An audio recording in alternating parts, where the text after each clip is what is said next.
हाँ जी समझो ना। इनकम फ्रॉम सैलरी के लिए क्या होता है?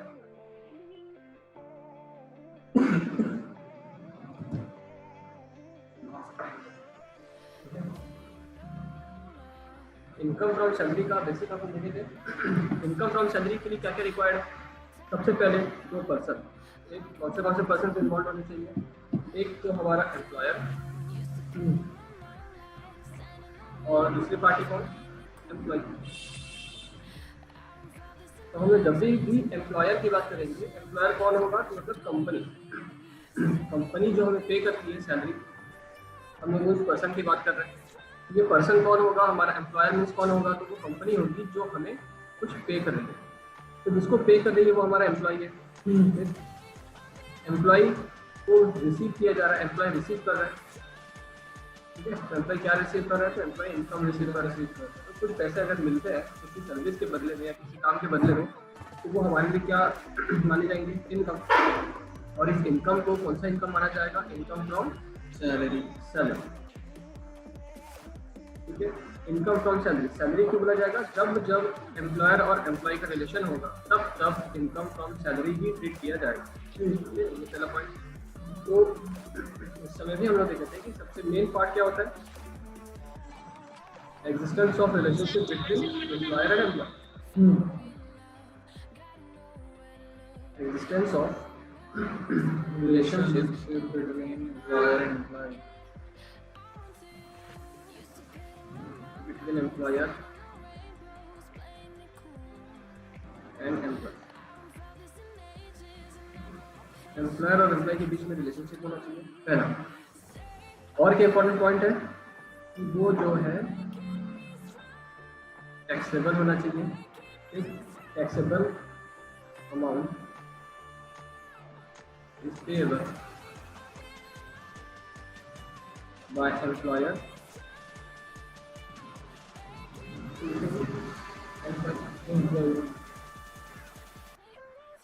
क्योंकि अगर टैक्सेबल नहीं होगा तो वो अमाउंट हमारे टोटल इनकम में नहीं जुड़ेगा।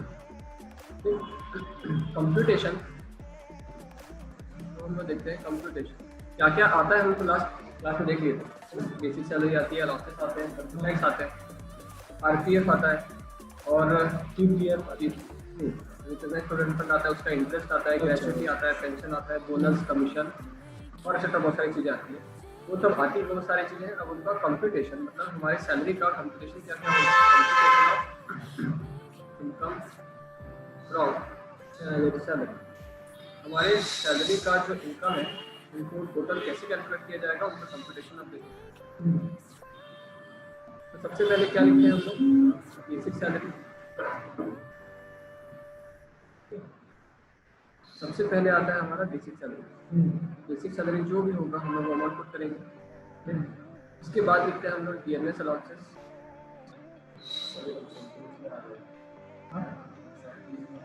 ये सब इंसेंटिव बोल सकते हैं। ये हमारा और क्या? डीएनएस अलाउंसेस, सारी चीज़ें ऐड कर देंगे ना। फिर आएगा हमारा बोनस, फिर आएंगे हमारे कमीशन, कमीशन की वैल्यू पुट करेंगे। फिर ऑल टैक्सेबल अलाउंसेस, जितने भी टैक्सेबल अलाउंसेस है वो सब पुट करेंगे। इसके बाद ऑल टैक्सेबल परचेज जो भी होगी वो हम पुट करेंगे। उसके बाद आरपीएफ रिकॉग्नाइज्ड प्रोविडेंट फंड जो मिला होगा वो हम पुट करेंगे। लेकिन क्या होना चाहिए? टैक्सेबल होना चाहिए। मतलब टैक्सेबल है कि नहीं उसका क्राइटेरिया हम देखेंगे। फिर इंटरेस्ट ऑन आरपीएफ, उसके ऊपर इंटरेस्ट मिलेगा, वो भी क्या होना चाहिए? टैक्सेबल होना चाहिए। मतलब क्या कि कुछ लिमिट होती है जिसके ऊपर ही टैक्सेबल होगा, उसके बिना उसके अंदर अगर लिमिट के अंदर अगर हमको मिल रहा है तो वो क्या होगा? टैक्सेबल होगा। इंटरेस्ट ऑन आरपीएफ हो गया। और क्या क्या हो सकता है हमारे पास? पेंशन मिलता है। पेंशन जो होते हैं वो दो टाइप के होते हैं। पेंशन एक होता है कम्यूटेड पेंशन,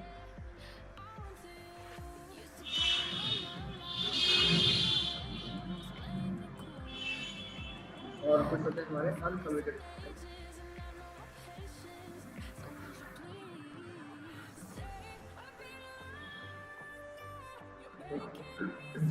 और क्या होते हैं, हमारी ग्रेचुटी होती है। ग्रेचुटी रिसीव अगर टैक्सेबल है वो लिखना है हमें। सर कम्युलेट लिखो, कम्यूटेट करो उसे।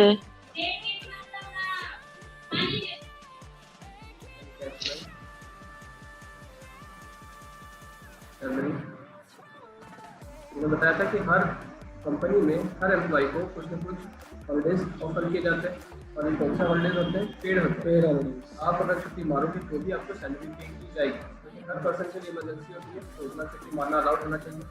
तो अगर आप कुछ छुट्टियाँ मार रहे हो तो आपको उसके बदले पेमेंट मिलेगा। तो अगर आपने छुट्टी नहीं मारी तो भी आपको पेमेंट मिलता, आपको छुट्टियाँ एंजॉय की तो भी आपको पेमेंट मिल रहा है। तो अगर आपने छुट्टी नहीं ली तो आपको सैलरी अलग से कोई बेनिफिट दिया जाएगा कंपनी के थ्रू, उसको बोलते हैं हम लोग लीव एनकैशमेंट सैलरी। लीव मतलब छुट्टी, तो छुट्टियों को हम लोग एनकैश करेंगे अलग से बाद में, तो उसको बोला था लीव एनकैशमेंट सैलरी। ठीक है, एक होता है वॉलंटरी रिटायरमेंट।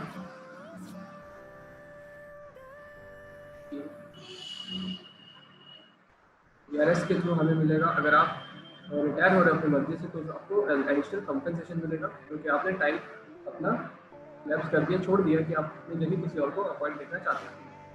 ठीक है, ऐसे बहुत सारे और गिफ्ट हो गए। ठीक है, एम्प्लॉयर अपने एम्प्लॉय को और क्या दे सकते हैं, तो गिफ्ट दे सकते हैं, वो गिफ्ट भी हमारा टैक्सेबल होगा।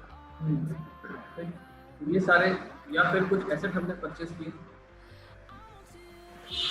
Purchase of assets from employer,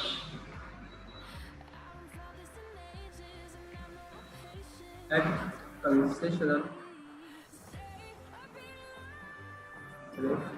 उन लोगों ने कंसेशनल रेट, मतलब कि वो जो प्रॉपर्टी थी 10,000 की, लेकिन हमने परचेस किया है 8,000, तो हमें कंसेशन कितने का मिला, 2,000 का मिला। मतलब जब मार्केट से परचेस करते हैं तो हमें 10,000 का पड़ता है, लेकिन हमने आपसे परचेस किया तो कितने का पड़ रहा है, 8,000 का। तो हमारे लिए बेनिफिट कितने का हो गया, 2,000 का, तो वो 2,000 हमारे लिए टैक्सेबल हो जाएगा। ठीक, फिर होता है interest on loan, interest on loan eight concessional rate. मतलब क्या, अगर हम लोग मार्केट से लोन लेते हैं तो हमें 10% का लोन का इंटरेस्ट पे करना पड़ता है, और हम लोग अगर आपसे लोन ले रहे हैं, अपना लोन ले रहे हैं, तो उनसे या तो लोन पे इंटरेस्ट नहीं ले रहा है, या तो हम जब लोन पे इंटरेस्ट 5% 6% ले रहा है, तो जितना हमारा बेनिफिट बन रहा है बीच का, अगर हमें मार्केट से मिलता है 10% और आपसे मिल रहा है 8%, तो डिफरेंस कितने का, 2% का, तो वो 2% क्या हो जाएगा, टैक्सेबल हो जाएगा। तो हम लोग के लिए दोनों पॉइंट में क्या क्या एड टैक्सेबल होगा, तो कंसेशनल रेट टैक्सेबल होगा, कंसेशनल अमाउंट टैक्सेबल होगा। इसके भी कुछ एक्सेप्शंस होते हैं कि कहीं कहीं ये लोन टैक्सेबल नहीं होता, वो आप लोग इसमें रखें। क्लियर है, ये सब होने के बाद टोटल आता है, इस टोटल को हम बोलते हैं ग्रॉस सैलरी।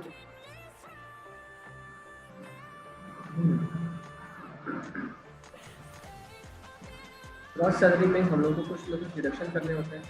एक होता है सेक्शन डिडक्शन अंडर सेक्शन 16,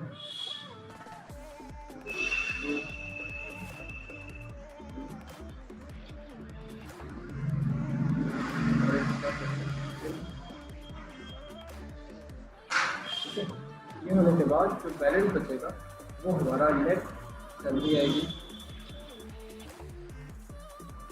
या टैक्सेबल सैलरी बोलो, नेट सैलरी बोलो, या कंप्यूटेड सैलरी बोलो। ये हमारी सैलरी कैलकुलेट। ठीक है,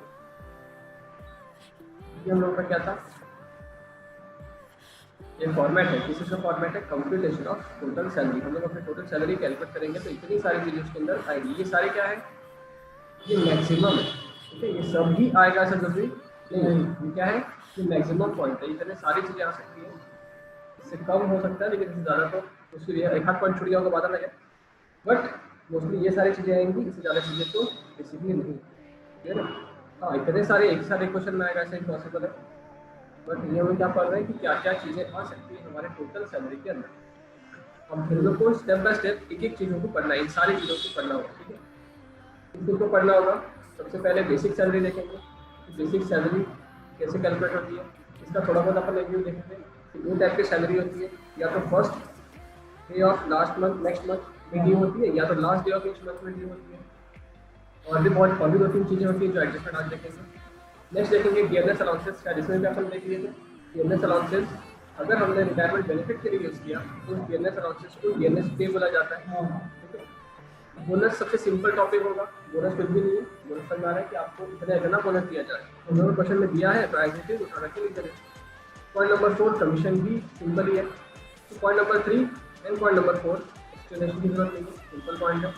पॉइंट नंबर 5 जो है taxable expenses sorry taxable allowances, और पॉइंट नंबर 6 टैक्सेबल परचेसेस, ये सबसे बड़े आइटम है क्योंकि अलाउंसेस के अंदर बहुत सारे अलाउंसेस हैं, परचेसाइज के अंदर भी बहुत सारे परचेसाइज। ये जो टॉपिक है 5 वाला और 6 वाला, ये सबसे बड़ा टॉपिक है। उसके बाद 7th पॉइंट होगा आरपीएफ को पढ़ेंगे, फिर आरपीएफ के ऊपर का इंटरेस्ट के बारे में बात होगी, फिर ये जो पॉइंट है पेंशन हो गया, ग्रेच्युटी हो गई, लीव एनकैशमेंट हो गया और वॉलंटरी रिटायरमेंट स्कीम हो गई। ये आफ्टर रिटायरमेंट का केस होगा। ये रिटायरमेंट के बाद क्या, ऊपर वाले जो थे वो रिटायरमेंट के पहले कहते हैं, और ये गिफ्ट हो गया, ये कभी भी हो सकता है रिटायरमेंट के बाद पहले कभी भी। और परचेस ऑफ एसेट, ये हम लोग का 9th पॉइंट देखेंगे, है ना। परचेस ऑफ एसेट ये 9th पॉइंट, ये भी रिटायरमेंट के पहले का है। और 10th वाला ये लोन, ये भी रिटायरमेंट के पहले का। और उसके बाद हम लोग देखेंगे 11th पॉइंट स्टार्ट करेंगे। तो इस स्टेप में अपन देखेंगे पहले बेसिक सैलरी देख लेते हैं, क्या होती है बेसिक सैलरी और कैसे कैलकुलेट कर सकते हैं हम लोग अपनी बेसिक सैलरी। क्लियर है क्या, डाउट है? तो बेसिक सैलरी सबसे पहला टॉपिक अपन देखते हैं, basic salary.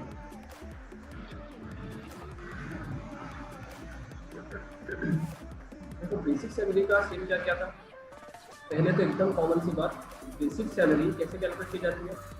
Mister A is receiving salary of rupees 20,000 per month. ठीक है, तो ऐसे कंडीशन में हम लोग सैलरी कैसे कैलकुलेट करेंगे। जो सैलरी है ना, कंप्यूटेशन ऑफ सैलरी जो पूरे साल भर का कैलकुलेट होगा, तो हम लोग को जो भी कैलकुलेशन करना है पर एनुअल के बेस पे कैलकुलेट करना है। तो हमारा सैलरी कैसे कैलकुलेट किया जाएगा, तो हमारी सैलरी कितनी होगी, ये जो सैलरी है ये कौन सी सैलरी है, बेसिक सैलरी। बेसिक सैलरी कितनी 20,000 पर मंथ, एक महीने की 20,000 तो 12 मंथ्स की कितनी होगी, वेरी गुड 2,40,000। ये सबसे सिंपल सिचुएशन, और नॉर्मली हर क्वेश्चन में यही आएगा, mister A is receiving salary इतना इतना, हमें उसको कैलकुलेट करना है। या हो सकता है mister A is receiving salary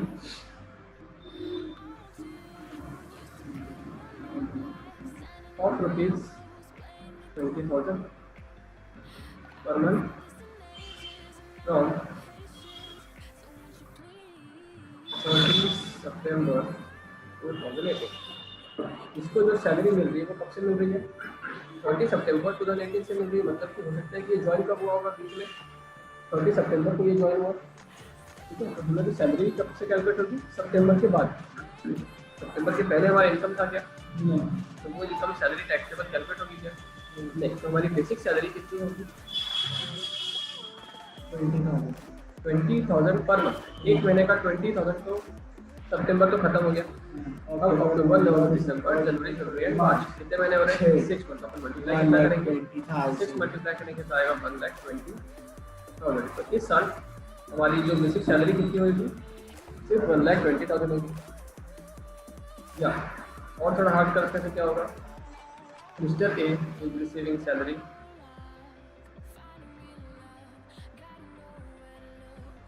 of rupees 20,000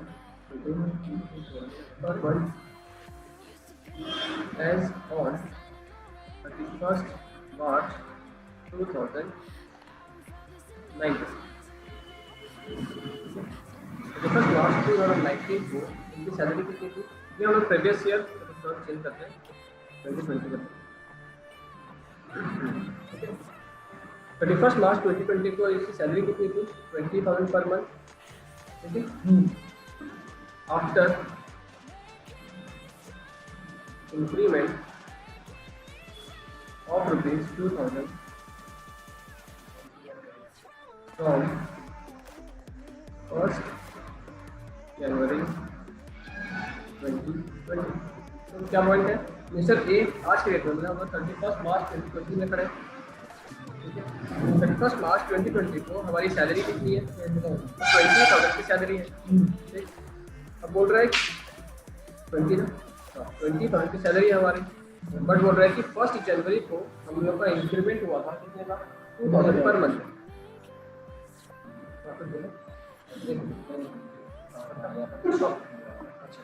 क्या है क्वेश्चन कि हम लोग की एंड में, ईयर के एंड में सैलरी कितनी दिख रही है? 20,000। जबकि क्वेश्चन में बोला है, अभी रनिंग ऑर्डर टाइम कैसे? जबकि क्वेश्चन में क्या बोला हुआ है, जबकि क्वेश्चन में बोला हुआ है कि हम लोग का इंक्रीमेंट ऑलरेडी अभी अभी हुआ था। कब हुआ था? 1 जनवरी 2020 को हुआ था। 1 जनवरी को अगर हम लोग का अभी इंक्रीमेंट हुआ, मतलब इंक्रीमेंट के पहले हमारी सैलरी कितनी होगी? इंक्रीमेंट के पहले सैलरी 2,000 से कम होगी, कितनी होगी? फिर 18,000 की होगी। अभी आज के डेट में 20,000 है और 1 जनवरी को अभी भी हमारा इंक्रीमेंट हुआ था 2,000, तो 2,000 कम कर लेंगे। इंक्रीमेंट के पहले की सैलरी कितनी होगी? 18,000। तो हम लोग कैसे सॉल्व करेंगे? नहीं सर, 2 मिनट। इंक्रीमेंट के पहले कितनी से जाता है? आज क्या लिखा है वही बता रहा हूँ। जो क्या था 20,000 जो सैलरी है ये कब है? 31 मार्च 2020 को, और इंक्रीमेंट कब हुआ है? 1 जनवरी 2020 को। मतलब इंक्रीमेंट पहले हुआ ना, डेट तो बाद का डेट है। तो हम लोग क्या लिख रहे हैं पहले? आफ्टर इंक्रीमेंट, आफ्टर इंक्रीमेंट हमारी सैलरी कितनी है? 20,000, ठीक है। तो बिफोर इंक्रीमेंट हमारी सैलरी कितनी होगी? बिफोर इंक्रीमेंट कैसा होगा? 20 था पहले, सॉरी एंड में 20 था, इंक्रीमेंट के बाद 2,000 का, तो कितना बचा होगा? मतलब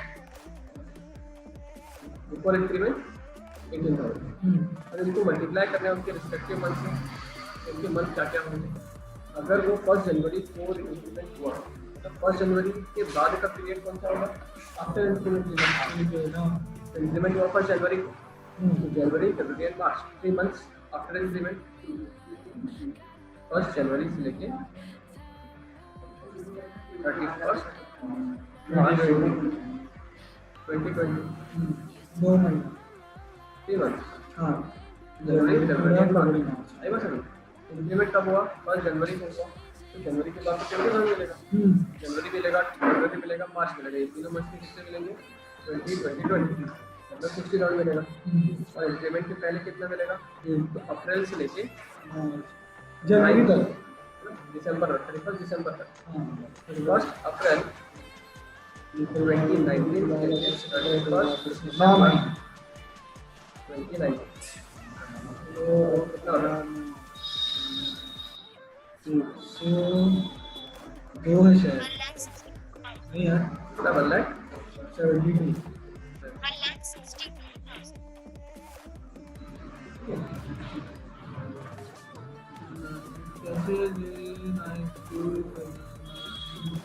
कितना आएगा टोटल? 1,22,000 तो जो भी है ये हम लोग का कैलकुलेशन ऐसे तरीके से करना होगा। ठीक है। 9 मंथ हम लोग ऐसे भी कैलकुलेट कर सकते हैं। टोटल 12 महीने होते हैं। 12 महीने से 3 महीने अगर हमें 20,000 मिला, बचे कितने महीने? 9 मंथ। 9 मंथ हमें 18,000 मिल जाएगा। कैलकुलेट कर सकते हैं क्या? तो टिपिकली इधर पे काउंटिंग कर सकते हैं हम लोग।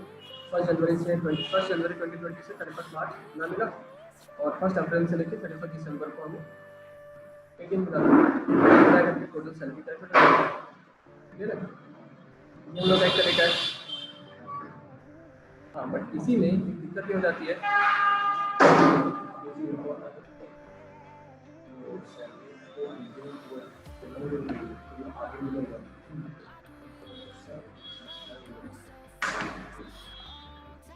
तो जो हमें सैलरी गिवन है 20,000, ये कब की गिवन है?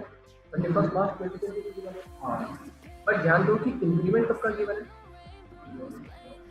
इंक्रीमेंट 1 जनवरी 2020 को इंक्रीमेंट हुआ था, ठीक है, तो इंक्रीमेंट कितने तारीख को फर्स्ट जनवरी को हुआ।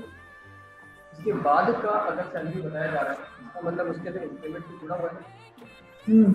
अगर 1 जनवरी को तुमको मिलने लग गया 20,000, उसके बाद कितना मिल रहा होगा 20,000। 1 जनवरी को मिलने लगा 20,000। अच्छा, हाँ, तो 20,000 नहीं आएगा। डिसाइड होगा कि आपको मिलेगा 20,000 का। मतलब कितना मिलना शुरू हो गया आपसे 20,000।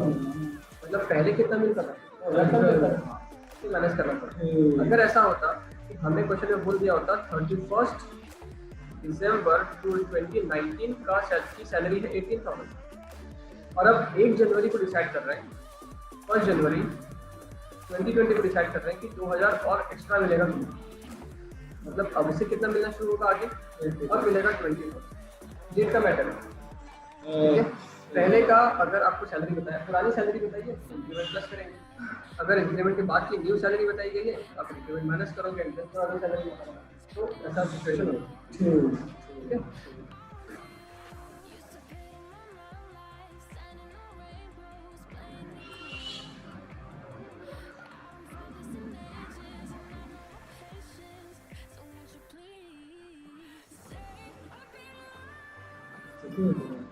हाँ, ये क्या सा केस था, ये ऐसा केस था जिसमें हम लोगों ने मान लिया कि हमारी जो सैलरी ड्यू होती है on the last day of each month. हम लोग हमेशा क्या एज्यूम करते हैं, जब भी कुछ गिवन नहीं होता तो क्या एज्यूम करते हैं, salary is due on the last day of each month. Her month के लास्ट में ही हमारी सैलरी ड्यू हो जाती है। बट इसी सेम क्वेश्चन को सी को ही कंटिन्यू करते हैं, लेकिन क्या एज्यूम करके, assuming salary is due on first day of next month। हम लोग की सैलरी कब ड्यू होगी, first day of next month. तो पहले वाले केस में हम लोगों ने पैसा कुछ एज्यूम नहीं लिखा, इसलिए मैंने बताया था कि अगर कुछ भी नहीं लिखा होता तो हम लोग क्या एज्यूम करते हैं, लास्ट इस मंथ की सैलरी उस मंथ पे ड्यू हो जाता है। तो उसमें कुछ सोचने की जरूरत नहीं है, हम लोग इस महीने काम किए तो सैलरी ड्यू इसी महीने में होगी। अगर किसी और मंथ में हो रही तो वो बताने की जरूरत पड़नी चाहिए। यहाँ पर बता रहे हैं हम लोग को कि एज्यूम क्या करना है, हमें first day of next month में ड्यू होता है। अब इस कंडीशन में क्या बताया था याद है, इस कंडीशन में हम लोग को ये मान लेना है कि हमारे ईयर जो शुरू होता है वो 1 मार्च से शुरू होता है। तो हमारा ईयर अब शुरू होगा 1 मार्च 2019 से लेकर 29 फेब 2020। एक मंथ पीछे चल जाए। 1 अप्रैल से शुरू होता है नॉर्मली, हम लोग अब इसको क्या चेंज कर देंगे, 1 अप्रैल से पीछे कर लिए 1 मार्च, 31 मार्च को खत्म होता है नॉर्मली, उससे एक मंथ पीछे कर दिया, फिर कर लिए, लास्ट डेट होता है 29।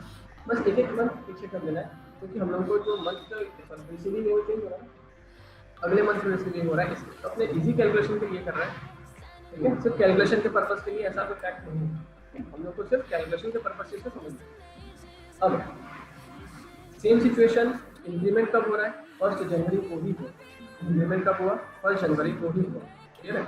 लेकिन हम लोग को कैलकुलेट कहाँ तक करना है, 29 जनवरी तक करना है, ठीक। अब फिर हम लोग वही सिचुएशन लेते हैं, आफ्टर इंक्रीमेंट और बिफोर इंक्रीमेंट। दो कॉलम बनाते हैं, एक आफ्टर इंक्रीमेंट और बिफोर इंक्रीमेंट।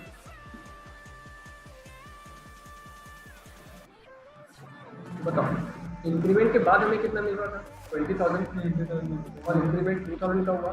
बिफोर इंक्रीमेंट कितना मिल रहा होगा 18,000, इसमें तो कोई डाउट नहीं है। अब इसमें दिक्कत यह है कि हम मल्टीप्लाई कितना करेंगे। हम लोग का इंक्रीमेंट कब हुआ, 1 जनवरी को हुआ, और 1 जनवरी को हमारा ईयर तक खत्म हो रहा है। इस सिचुएशन में फरवरी को खत्म हो रहा है। इंक्रीमेंट कब हुआ, जनवरी को, 1 जनवरी को हुआ। और हम लोग सेकंड केस में क्या समझे, सेकंड केस में हमें क्या एज्यूम करना है कि हमारा ईयर 29 फरवरी खत्म हो जाता है। तो 1 जनवरी से लेकर 29 फरवरी 2 ही महीने हो रहे हैं, मतलब 20,000 हमें कितने महीने मिले होंगे, 2 महीने। 20,000 से 2 बार होगा, इससे हम लोग कितना मल्टीप्लाई करेंगे, कितना हो गया 40।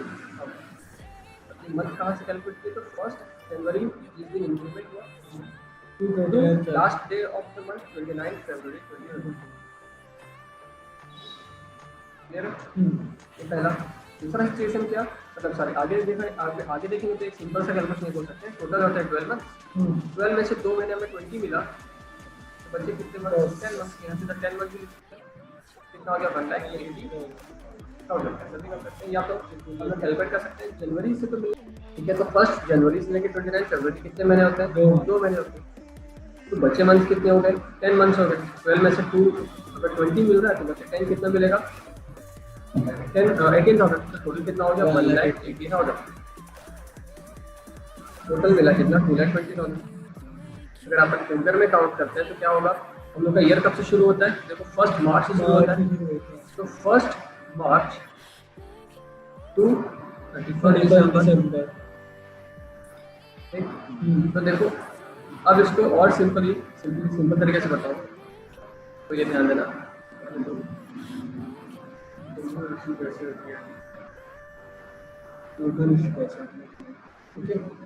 क्या ध्यान दो, मैं क्या बता रहा था? फर्स्ट केस जो था ऊपर वाला, फर्स्ट केस में हम लोग का ईयर कब शुरू होता है? 1 अप्रैल 2019 में शुरू हुआ, और एंड कब होगा? 31 मार्च 2020 को खत्म हुआ।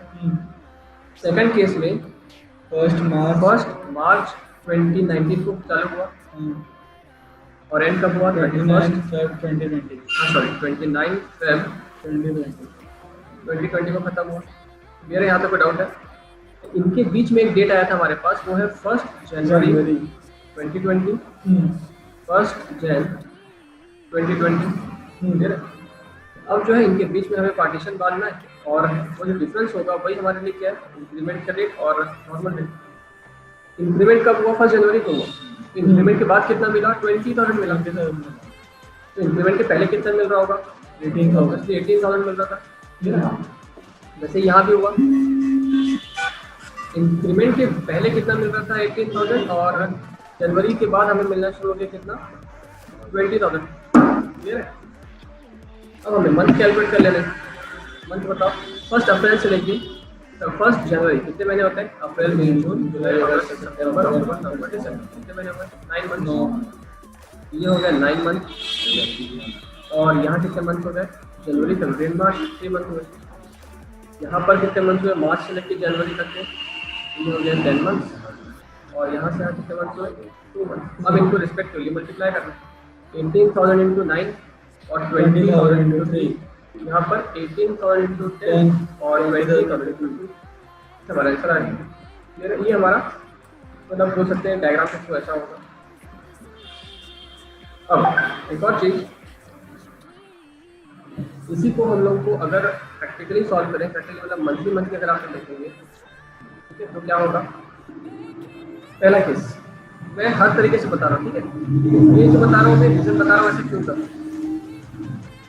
सेकंड वाले को, फर्स्ट वाले को ईयर जो हम लोगों ने अलग एज्यूम किया, जो इनिशियल और एंड ईयर जो मानते ना, 1 अप्रैल से 31 मार्च, या फिर 1 मार्च से लेकर 29 तक, ऐसा क्यों कर रहे हैं वो हमने देखा। ये ऐसा करना नहीं है तुमको, बस मैं बता रहा हूँ तुम्हारे दिमाग में बैठाने के लिए कि ऐसा क्यों करने वाला, ठीक? इसे समझने के लिए जो बता रहा हूँ अभी। पहला, सबसे पहले क्या नॉर्मल रीजन में क्या होता है? 1 अप्रैल से लेकर 31 मार्च वाला चल रहा है, जो इस सिचुएशन की बात चल रही है। तो बताओ हम लोग का सैलरी कब से मिलेगा? अप्रैल में मिलेगा। अप्रैल के बाद मई, जून, जुलाई, अगस्त, सितंबर, 6 महीने। फिर अक्टूबर, नवंबर, दिसंबर, जनवरी, फरवरी और मार्च, हमारे मंथ में। अब इसमें सैलरी कितनी मुझे बताओ, हम लोग को सैलरी कब की थी? क्वेश्चन याद है? हम लोग को क्वेश्चन में दिया था कि 31 मार्च 2020 को आपकी सैलरी कितनी थी? 20,000 थी। क्वेश्चन में दिया था, और नेक्स्ट लाइन में लिखा हुआ था कि ये जो इंक्रीमेंट हुआ है 2,000 का था, वो कब हुआ? 1 जनवरी को हुआ। मतलब 20,000 को मिलना शुरू हुआ होगा, तो इंक्रीमेंट के बाद दैट इज 20,000 जनवरी से मिलना शुरू हुआ होगा। इंक्रीमेंट के पहले, इंक्रीमेंट के पहले कितना मिलता होगा आपको? 18,000 मिलता होगा। 18,000 हर मंथ में मिलता होगा। 18,000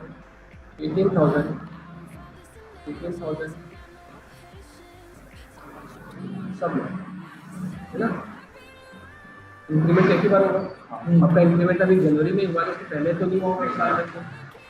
तो ये हो रहा है 18,000, हर बार कितना मिला? 18 मिलता जा रहा है। क्लियर है? तो हम लोग अब देखो कैलकुलेट करना सिंपली, कितने 18 हो गए, 1 2 3 4 5 6 7 8 9 9, 18,000 इंटू 9 करेंगे हम लोग, 18,000 इंटू 9 किया हमने, और 20,000 इंटू 3 करना है हमें, 20,000 इंटू 3 कर दिए, कितना आया 1 लाख जो भी आ रहा है समझ में आया। और ये चीज़ हमने ऊपर भी किया था, यहाँ देखो 18,000 इंटू 9 किए थे और 20,000 इंटू 3 किए थे। क्या हम लोग इस डायग्राम में देखें तो ये हुआ था 18,000 इंटू 9 हुआ था और 20,000 इंटू 3 हुआ था। फिर ये पहला सिचुएशन था। सेकंड केस में क्या हो रहा था, सेकंड केस में क्या था, फर्स्ट मार्च वाला सिचुएशन आया था, फर्स्ट मार्च टू 29 फेब वाला सिचुएशन आया था। क्यों? क्योंकि हम लोग का जो सैलरी ड्यू होता है वो नेक्स्ट मंथ की 1 तारीख को होता है। ठीक है, तो अब देखो क्या होगा, नॉर्मली 1 अप्रैल, मई, जून, जुलाई, अगस्त, सितंबर, अक्टूबर, नवंबर, दिसंबर, जनवरी, फरवरी और मार्च। ये तो हमने एज्यूम किया था ना, 1 मार्च से 29 फरवरी जो होता है ये हमने एज्यूम किया था। ये एक्चुअल सिचुएशन है क्या, इसलिए हम लोगों ने यहाँ पर 1 अप्रैल से ही लिखा। ये रीजन बताऊंगा कि 1 मार्च से 29 फरवरी से क्यों लेना पड़ता है। अभी सिचुएशन तो वही है कि हम लोग का इंक्रीमेंट हुआ 1 जनवरी को 20,000 से पहले मिलता था 18,000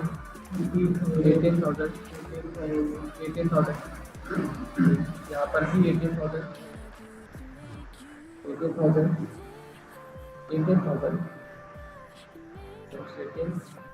नेक्स्ट 18 और क्लियर है। तो बताओ इंक्रीमेंट जब हुआ हमारा कब हुआ, जनवरी को हुआ। इंक्रीमेंट कब होता है, हर साल साल में ही बार होता है। इस साल अगर इंक्रीमेंट जनवरी को होगा तो पहले भी इंक्रीमेंट कब हुआ होगा, जनवरी को हुआ होगा। मतलब हर साल होगा तो जनवरी में होगा, तो अपन करेगा तब इंक्रीमेंट करेंगे क्या नहीं, कोई डेट फिक्स होती है। ये इंक्रीमेंट अगर इस साल की जनवरी को हुआ है तो लास्ट ईयर भी जनवरी को हुआ होगा। इसका मतलब जितनी सैलरी अप्रैल में है उतनी सैलरी मार्च में भी होगी। मार्च में कितनी होगी, 18,000 की होगी। तो ये कॉमन सेंस की बात है। अगर इंक्रीमेंट जनवरी को होता है, जितनी सैलरी जनवरी को हुई उतनी फरवरी को, उतनी मार्च को, उतनी अप्रैल को। तो उसी तरीके से हम लोगों ने देखा कि अगर अप्रैल में सैलरी थी 18,000 तो उसके पहले वाले मंथ में कितनी होगी, 18,000 ही होगी। तो ये क्वेश्चन में से क्लैरिफाई नहीं किया लेकिन हम लोग समझ में आता है। अब देखो क्या था अपना, हमने मार्च में काम किया, ठीक, हमने काम किया मार्च में, उसकी सैलरी कब मिलेगी, अप्रैल में, क्योंकि हर साल जो का वो नेक्स्ट मंथ में रिलीज।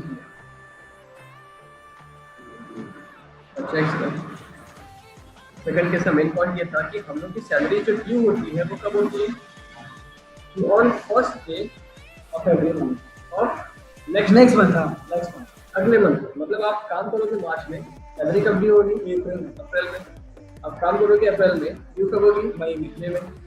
एक मंथ फॉरवर्ड होगा तो मंथ मार्च में आपने काम किया होगा तो मार्च की सैलरी मिलेगी अप्रैल में। तो मार्च में कितनी थी आपकी सैलरी, 18,000 की। यहाँ पर देखो मार्च में आपकी सैलरी कितनी थी, 18,000 थी, जो आपको कब मिलेगी, अप्रैल में। मतलब अप्रैल में कितना मिला, 18,000 मिला। अप्रैल की मई में, मई की जून में, जून की जुलाई में, जुलाई की अगस्त में, अगस्त की सितंबर में, सितंबर की अक्टूबर में, अक्टूबर की नवंबर, नवंबर की दिसंबर, दिसंबर की जनवरी, जनवरी की फरवरी, फरवरी की मार्च एंड मार्च की अप्रैल। ऐसे चलता रहेगा हर बार। ठीक, ये रोल ऑन होते होते यहाँ तो हर बार 18,000 ही मिलेगा, यहाँ भी 18 मिलेगा, लेकिन दिसंबर का कब मिलेगा, जनवरी में मिलेगा। तो दिसंबर में कितना था, 18,000 था। दिसंबर का जब जनवरी में मिलेगा तो कितना मिलेगा, 18,000 मिलेगा। जनवरी का फरवरी में मिलेगा कितना, 20,000। फरवरी का मार्च में मिलेगा 20,000। एक्चुअल में हमारा ईयर मार्च में खत्म हो जा रहा है। तो 20,000 की सैलरी देखो कब तक मिल रही है हमें, सिर्फ फरवरी में और मार्च में मिल रही है। क्लियर है। तो एक साल फॉरवर्ड, एक मंथ फॉरवर्ड होने के कारण क्या हो रहा है कि हम लोग को जो 20,000 की सैलरी 3 महीने मिल रही है वो कब मिल रही है, 2 महीने बस मिल रही है। क्योंकि जनवरी में पहली बार इंक्रीमेंट हुआ तो, लेकिन जनवरी का तो फरवरी में मिलने वाला है, और जनवरी में कब का मिलेगा, तो मार्च दिसंबर का मिल रहा होगा। और एक्चुअल में दिसंबर की सैलरी कितनी थी, 18,000 की। 18 को बढ़ा करके, मतलब 18 जो दिसंबर का था वो कब मिला? जनवरी में, और जनवरी का फरवरी में, और फरवरी का मार्च, और मार्च का कब मिलेगा? अगले साल के अप्रैल में। तो वो कैलकुलेट करना है क्या हमें? नहीं करना है, हमें तो सिर्फ मार्च तक का कैलकुलेट करना होता है। तो इसीलिए देखो टोटल जो है वो फरवरी और मार्च में ही 2020 मिला, और उसके पहले हमेशा कितना मिलता था? तो 18 मिलता था। तो अब यही इसलिए क्या बोल रहे हैं हम लोग, फरवरी में और मार्च में कितना मिला? 20,000 इंटू 2, मतलब 40,000। उसके पहले कितना मिलता था? तो बच्चे 10 मंथ्स हो गए, पहले मिलता था 18,000, तो ये हो गया 1,18,000। ठीक है, इतना बड़ा लॉजिक लगाने से बेटर था कि हम लोगों ने इजीली क्या मान लिया, ये 1 मार्च 2019 से ईयर शुरू हो गया और 29 फरवरी 2020 में ईयर खत्म हो गया। क्लियर है? तो डाउट? तो इसलिए अब ये याद रखना कि अगर हम लोग का नॉर्मल सिचुएशन है, मतलब कि last day of each month में अगर होता है, तो हम लोग का ये वाला चलेगा कि अप्रैल में स्टार्ट होता है ईयर और मार्च में खत्म हो जाता है, जिसके बीच में ईयर इंक्रीमेंट वाले को पुट कर देना, आगे का मंथ और पीछे का मंथ कैलकुलेट कर लेना। उसके बाद अगर हम लोगों का सैलरी ड्यू होता है on the first day of next month, तो ऐसे कंडीशन में क्या होगा?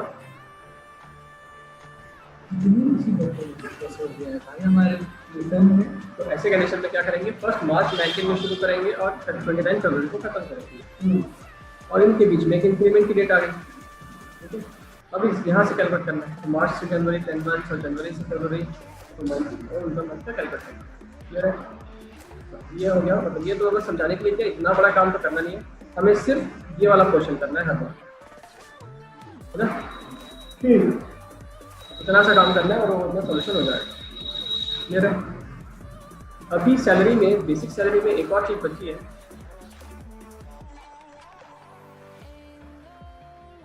वो है हमारा सैलरी ग्रेड या फिर ग्रेड सैलरी। ग्रेड सैलरी क्या होता है? जैसे हर साल आपका इंक्रीमेंट होगा, ये भी इंक्रीमेंट देते हैं हम लोग, लेकिन इंक्रीमेंट सिर्फ एक ही बार हुआ ना। अभी वाले क्वेश्चन में इंक्रीमेंट कितनी बार हुआ था? एक ही बार, सिर्फ एक ही बार हुआ था, लेकिन इंक्रीमेंट हम लोग को दिखाया जाएगा कि पिछले 12 साल से 15 साल से आपको इंक्रीमेंट मिल रहा है, तो वो कैसे कैलकुलेट किया जाएगा? तो जैसे एज्यूम करो, सबसे पहले mister A appointed in A limited from 1 जनवरी 2012, है ना? फिर on a grade salary of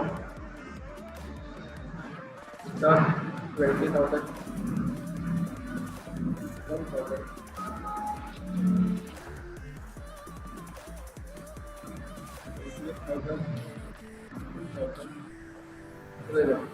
हमारी ग्रेड को जैसे लिखती है, कितना दिख रहा है?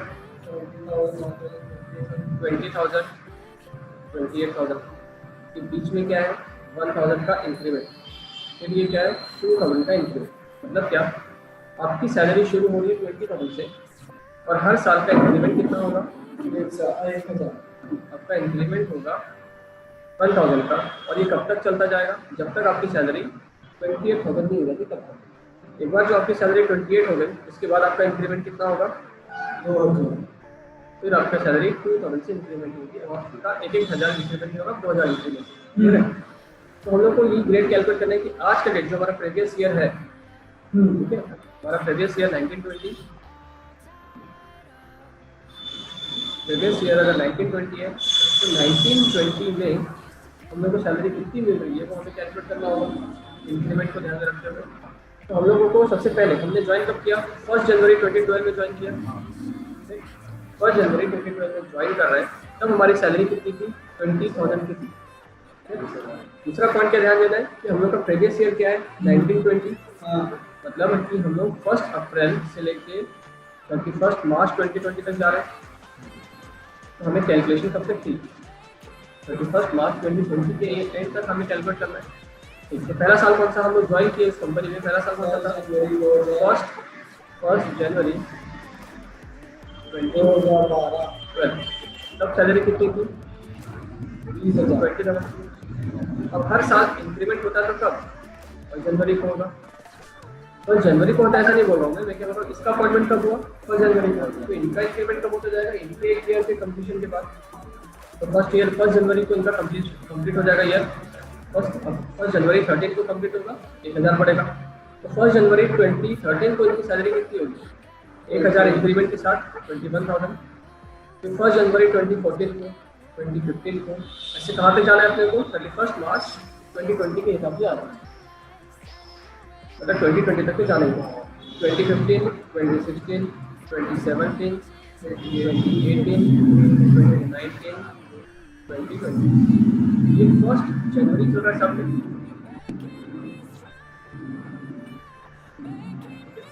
तो बताओ 21 के बाद 22,000 हुआ, 23 फिर 23,000 हुआ, फिर 24,000 हुआ, 25,000 हुआ, फिर 26,000 हुआ, फिर 27,000 हुआ, एंड फाइनली 28 हुआ। अब यहाँ से इसके बाद बढ़ना शुरू होगा 2000। 2021 अगर 1 जनवरी को जो इंक्रीमेंट होगा कितना होगा? 2000 से होगा, मतलब फाइनली हमारी सैलरी कितनी हो जाएगी? 30,000 की होगी, है ना? ये सब अब हम लोग को कैलकुलेट करना है कि हम लोग 1 अप्रैल से लेके 2019 से 31 मार्च 2020 जो हम लोग का पूरा ईयर है, उस ईयर में हम लोग की सैलरी है तो है कितनी? साल भर की सैलरी है कितनी? तो 1 अप्रैल को सैलरी कितनी थी? ऐसे क्वेश्चन को सॉल्व करते समय हम लोग का लास्ट डेट कौन सा होता है? 31 मार्च 2020, ठीक है? मतलब 28,000। इसके बाद देख रहे हैं हमें कि हम लोग का इंक्रीमेंट कब हुआ है, लास्ट इंक्रीमेंट कब हुआ, याद है? जनवरी में। इससे क्लोज देखना है, 2020 के क्लोज में देखना है ना। 31 मार्च 2020 के क्लोज में लास्ट इंक्रीमेंट कब हुआ? 1 जनवरी 2020। 1 जनवरी 2020 को हुआ है, तो हम लोग यहाँ पर पुट करेंगे 1 जनवरी 2020, ठीक है? मतलब 1 जनवरी 2020 से लेके 31 मार्च 2020 को कितना मिल रहा था? 28,000 मिल रहा था। इसके पहले कितना मिल रहा था? 27 मिल रहा था। तो बस अब उसको पूरे 2 पार्ट में बांट देंगे, मतलब इसके पहले जैसा ही 1 अप्रैल 2019 और एंड कब हो रहा है? 31 मार्च 2020। इनके बीच में एक डेट पुट करेंगे हम, कौन सी होगी? 1 जनवरी 2020। अब बताओ यहाँ से लेके यहाँ तक एक सिचुएशन पीरियड और यहाँ से यहाँ तक दूसरा पीरियड। अप्रैल से लेके 1 जनवरी कितने मंथ हो रहे थे? 9 मंथ। और जनवरी से मार्च 3 मंथ हुए। अब यहाँ पर हम इनका अमाउंट पुट करते हैं। 1 जनवरी 2020 को हो गया 28,000, मतलब कि ये तीनों महीने कितना मिल रहा था? 28,000। 28,000 के पहले कितना था हमारे पास? 27,000 की सैलरी थी, मतलब ये 9 मंथ कितना मिलता था हमें? 27 था। तो हमारा आंसर क्या होगा? 27,000 इंटू 9 मंथ और 28,000 इंटू 3 मंथ। जो आंसर आएगा हमारा टोटल सैलरी होगी। अब मान लो इसी क्वेश्चन में लिख दिया गया कि हम लोग की सैलरी ड्यू होती है कब? On the first day of next month. तो बस क्या होगा, ये अप्रैल के जगह हम लोग मार्च कर लेंगे, है ना? और ये 31 मार्च के जगह हम लोग फरवरी कर लेंगे। बस ये 10 महीने हो जाएंगे और ये 2 महीने हो जाएंगे, ठीक है? बाकी कैलकुलेशन सेम रहेगा उसके जैसे। बस ये रेट कैसे कैलकुलेट करते हैं? जब से हमारी सैलरी शुरू हुई है हर साल का इंक्रीमेंट होता जाएगा, उसी डेट पे सेम डेट पे इंक्रीमेंट होगा। और ये ग्रेड का मतलब यही होता है, 20,000 से शुरू हुई, इंक्रीमेंट कितना हो रहा है? 1,000। और ये कब तक होगा? जब तक आपकी सैलरी 28 हो जाए। 28 के बाद कितना शुरू हो जाएगा? 2,000, मतलब जैसे लिखा होगा वैसे से शुरू हो जाएगा। क्लियर है? ये हमारी ग्रेड्स है। डियरनेस अलाउंसेस भी अपन देख चुके हैं। वैसे तो डियरनेस अलाउंसेस हमें एक अमाउंट मिलता है, जैसे सैलरी मिलती है वैसे हमें, जैसी सैलरी मिलती है वैसे हमें डियरनेस अलाउंसेस भी मिलता है। पर मंथ आपको इतना इतना अमाउंट कंट्रीब्यूट किया जाएगा, आपको दिया जाएगा। जो आपको डीएनएस अलाउंसेस के नाम से अमाउंट मिलता है वो आपका डीएनएस अलाउंसेस का मतलब ये होगा भत्ता, और डीएनएस अलाउंसेस का मतलब होगा महंगाई भत्ता। जैसे इन्फ्लेशन बढ़ता रहता है, उसके लिए आपको कंट्रोल करने के लिए, आपके पॉकेट को डिस्टर्बेंस ना हो, इसलिए आपको डीएनएस अलाउंसेस दिए जाते हैं। तो जो डीएनएस अलाउंसेस है एक अच्छा खासा अमाउंट होता है। तो हमारे पास ऑप्शन होता है कि बेसिक सैलरी के साथ साथ, देखो क्या होता है, हमारी बेसिक सैलरी जो होती है, तो बेसिक सैलरी का एक पार्ट ऑफ इनकम पार्ट हम लोग कहाँ पर कंट्रीब्यूट करते हैं, मतलब कहाँ कंट्रीब्यूट करते हैं? To the RPF, recognised provident fund. और रिकॉग्नाइज प्रोविडेंट फंड जो है आफ्टर रिटायरमेंट हमें लमसम अमाउंट मिलता है हमें वापस। मतलब ये हो गया कि सैलरी को हम लोग यूज़ किए हैं अपने आरपीएफ के लिए। अब आरपीएफ बोलने से अच्छा है कि हम लोग बोल सकते हैं अपने रिटायरमेंट बेनिफिट के लिए यूज़ किए। तो हमारे पास दूसरा ऑप्शन, एक और ऑप्शन ये है कि सैलरी के साथ साथ हम लोग अपने डियरनेस अलाउंसेस के पार्ट को भी कंट्रीब्यूट करना चाहते हैं कि नहीं चाहते हैं, हम पे डिपेंड होता है। वो हम लोग डियरनेस अलाउंसेस के पार्ट को आरपीएफ में कंट्रीब्यूट करना चाहते हैं या नहीं चाहते हैं, ये तो हमारे पास ऑप्शन है। बट रही बात अगर हम लोगों ने कंट्रीब्यूट किया तो जितने पार्ट को हम लोग कंट्रीब्यूट करते हैं आरपीएफ के अंदर उतने पार्ट को हम लोग क्या बोलते हैं, डियरनेस पे। ठीक है, डियरनेस पे if contributed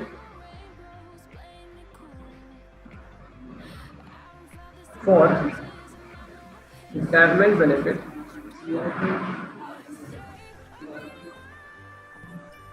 अगर हम लोगों ने किसी डियरनेस अलाउंसेस को अपने रिटायरमेंट बेनिफिट के लिए यूज किया है तो वो हमारे लिए क्या बन जाता है, डियरनेस पे बन जाता है। ठीक है, अब वो डियरनेस अलाउंसेस नहीं होगा। अब एग्जांपल जैसे कि हम लोग का डियरनेस अलाउंसेस है, मान लो डियरनेस अलाउंसेस हमें मिले तो बोलते हैं डीए और दूसरे बोलते हैं डीपे। तो डीए हमें मिला है 10,000 पर मंथ, ठीक, और हिंट में दिया हुआ है full DA is used for retirement benefit. हम लोगों ने पूरा का पूरा जो डियरनेस अलाउंसेस है किस लिए यूज़ कर लिया, तो रिटायरमेंट बेनिफिट के लिए यूज़ कर लिया। तो हम लोग का डियरनेस पे कितना बन गया, पूरा का पूरा 10,000 पर मंथ, मतलब 10,000 इंटू 12, 1,20,000। अब आज के बाद इस अमाउंट को अगर हम लोगों ने रिटायरमेंट बेनिफिट के लिए यूज़ किया तो वो हमारे लिए डीए नहीं रहेगा, तो क्या बन जाएगा, डी पे बन जाएगा। ठीक, फॉर एग्जाम्पल अगर क्वेश्चन में बोला गया कि आपका डियरनेस अलाउंसेस है तो 10,000, लेकिन only 60% of DA is use for RPF. आपने अपने 10,000 का 60% पर मंथ ही आप डीए के लिए यूज करते हैं। ठीक है, मतलब कि 40% यूज नहीं हो रहा है।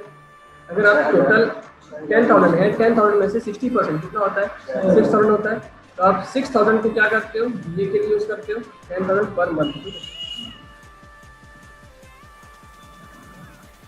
तो क्वेश्चन क्या बोल रहा है कि आप 60% डीए को आरपीएफ यूज करते हो और बचा हुआ 40% आप रिटायरमेंट बेनिफिट के लिए यूज नहीं करते हो। तो हमारे पास ऐसे कंडीशन में थोड़ा बहुत डीए भी बचा हुआ है और थोड़ा बहुत डीपे भी बचा हुआ है। ऐसी होगा तो टोटल कितना था, 10,000 इंटू 12 कितना होता है, 1,20,000 होता है। टोटल डीए कितना हो गया, एक महीने का अगर 10,000 है तो 12 महीने का कितना होगा, 1,20,000। तो टोटल डीए है हमारे पास 1,20,000 और डियरनेस अलाउंसेस कितना बच गया, मतलब जो रिटायरमेंट बेनिफिट के लिए यूज नहीं हुआ। डीपे कितना है जो रिटायरमेंट बेनिफिट के लिए यूज हुआ है, कितना परसेंट रिटायरमेंट बेनिफिट के लिए यूज हुआ है, 60% ना। तो 1,20,000 का 60% कितना होता है, 1,20,000 का 60% मतलब 72,000। और 1,20,000 का 40% जो था वो डीए का डीए रहेगा अभी भी, मतलब कितना, 48। ठीक है।